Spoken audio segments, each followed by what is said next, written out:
I'll start off by introducing myself. I'm Joe Blastic with the Nature Conservancy.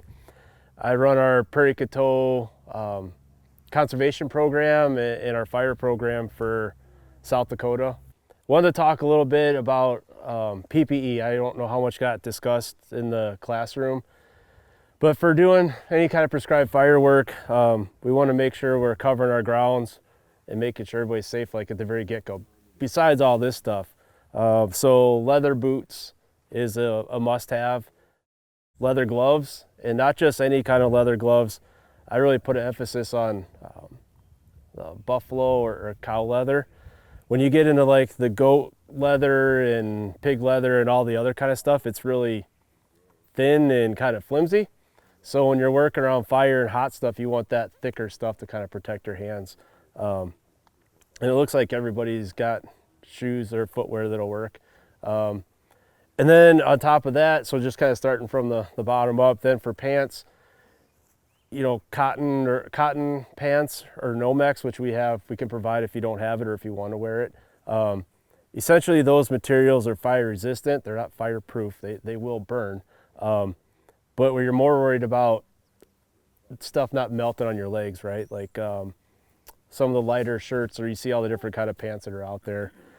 And then working up, when it comes to your clothing, it's important to have cotton clothing or Nomex clothing if you have access to that. The one size fits all are what I call the banana suits, because they're giant yellow jumpsuits. They're Nomex pant sleeves, and it's a giant onesie. So if you want to wear that stuff, we've got it. We've got 2 different trailers of it, and that kind of covers all the bases. But you really want to stay away from shirts that are fuzzy, fleecy type coats or pullovers. Think of when you're around fire, right? All that fleecy stuff just whoosh, go right up your arm if you get in the wrong spot at the wrong time.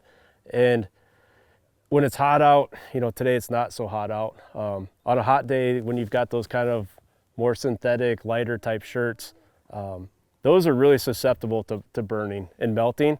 So it's not like they're just melting and dripping on the ground. You know, it's melting and essentially onto your direct skin, and it's a bad deal. So that kind of covers the clothing side. The other side is eye protection. It looks like everybody's got sunglasses or access to sunglasses. You know, being a minimalistic person, like these kind of glasses, they work. Glasses that wrap around the sides, you know, sunglasses are a little bit better. When you think of fire and smoke and embers and all those sorts of things, there's all sorts of particles in the air. And when you've got the gaps here, it's just a place for junk to kind of get in your eyes. Another thing, if you guys are burning at home or working around the house or whatever, sticks. If you're riding around in ATVs, sometimes you catch a stick off a low-hanging tree or something. You know, that side stuff on your safety glasses will help you out a bunch.